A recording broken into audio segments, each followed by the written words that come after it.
Mga balitang dapat abangan ngayong araw sa Alakdan News Update. PJSCC, 11ID at mga law enforcers pinaigting ang paghahanda sa halalan 2025 sa Isla ng Pata.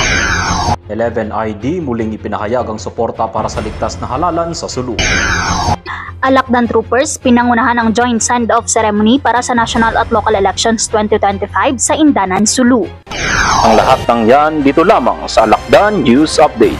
Ipinamalas ng Alakdan troopers ang pagkakaisa at kahandaan ng mga pwersa ng kasundaluhan sa isinagawang joint send-off ceremony para sa isang mapayapa, maayos at ligtas na halalan 2025 noong Mayo 1 ngayong taon sa Municipal Covered Court ng Barangay Pasil, Indanan, Sulu. Ang detalye mula kay PFC Bisares. Ipinamalas ng Kalasag Troopers sa pamumuno ni Lieutenant Colonel Bayungasan, Acting Commanding Officer, kasama si Brigadier General Emmanuel L. Cabasan, Commander ng 1103rd Infantry Brigade, ang pagkakaisa at kahandaan ng mga puwersa sa isinagawang joint send-off ceremony noong Mayo 1 ngayong taon sa Municipal Covered Court, Barangay Pasil, Indanan. Dumalo sa seremonya ang mga kinatawan mula sa COMELEC, EFP, PNP, PCG, DepEd at iba pang lokal na ehensya upang pagtibayin ang interagency cooperation para sa isang mapayapa, maayos at ligtas na halalan sa lalawigan. Binigyan diin ni Lieutenant Colonel Bayungasan ang kahalagahan ng pakikiisa at pagiging alerto. Ang ating misyon ay pangalagaan ang kabanalan ng balota at tiyakin ang ligtas na kapaligiran para sa malayang pagboto ng bawat mamamayan. Sa kanyang mensahe, pinahayag ni Brigadier General Cabasan ang kumpiyansa sa kahandaan ng tropa. Hindi lang sundalo ang ating ipapadala kundi mga tagapagtanggol ng demokrasya. Ang kanilang presensya ay nagbibigay katiyakan sa seguridad sa ating mga komunidad. Ang nasabing seremonya ay patunay ng matibay na paninindigan ng pamahalaan sa pagprotekta sa demokrasya at integridad ng halalan sa 2025. Mula sa 11th Infantry Alakdan Division, ako ang inyong Alakdan Trooper, PFC Bisares, para sa Alakdan News Update. Pinangunahan ng Sulu Provincial Joint Security Control Center or PJSCC, katuwang ang 11th Infantry Alakdan Division, Philippine National Police, Philippine Coast Guard at COMELEC ang joint inspection sa dalawang pangunahing polling center sa Pata, Sulu noong ika-12 ng Mayo taong kasalukuyan.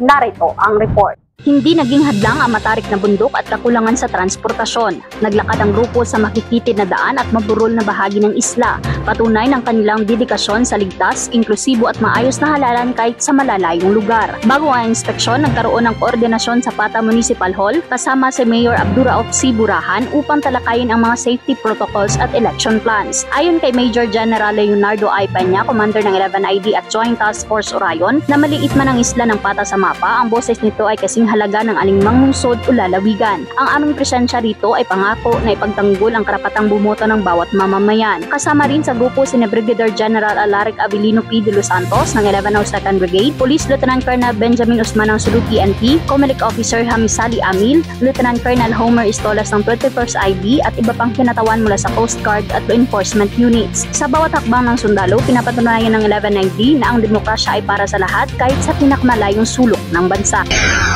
Muling pinagtibay ng 11th Infantry Alakdan Division sa pamumuno ni Major General Leonardo I. Peña ang kanilang suporta sa ligtas at maayos na halalan sa kanyang pagdalo sa Final Coordinating Conference para sa 2025 National at Local Elections noong ika-2 ng Mayo taong kasalukuyan.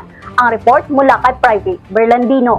Pinangunahan ng COMELEC Sulu ang pagtitipon pagkatapos ng ilang buwang paghahanda at ang pagpapatibay sa koordinasyon sa pagitan ng mga ahensyang responsable sa seguridad tulad ng PNP, Philippine Coast Guard at Municipal Joint Security Control Centers, MJSCC. Binigyang diin ni Major General Peña ang mahalagang papel ng bawat isa sa pagprotekta sa demokrasya. Lahat tayo ay may papel. Ito ay higit pa sa operasyon. Ito ay isang sagradong tungkulin. Kailangang tiyakin nating makakaboto ang bawat mamamayan ng malaya, ligtas at walang pangamba, anya. Samantala, binigyang diin ni Attorney Bidsfar Julie, Provincial Election Supervisor ng Sulu, ang kahalagahan ng huling pagpupulong. Ang araw na ito ay simbolo ng ating pagkakaisa. Kampante akong magiging mapayapa at tunay na malinis ang eleksyon sa Sulu. Dumalo rin sa pulong si Brigadier General Mario Jacinto, 11 Offers Brigade, Brigadier General Alaric Avelino Abilino de los Santos, 1102nd Brigade, at Brigadier General Emmanuel L. Cabasan, 1103rd Brigade. Nagtapos ang pulong sa isang panata ng pagkakaisa upang tiyakin ang ligtas, tapat at mapayapang halala kung saan ang bawat tausu ay makakaboto ng may tiwala at pag-asa. Mula sa 11th Infantry Alakdan Division, ako ang inyong Alakdan Trooper, Private Berlandino para sa Alakdan News Update. At yan ang mga balita at kaganapan sa linggong ito. Ako si PFC Salario para sa Alakdan News Update.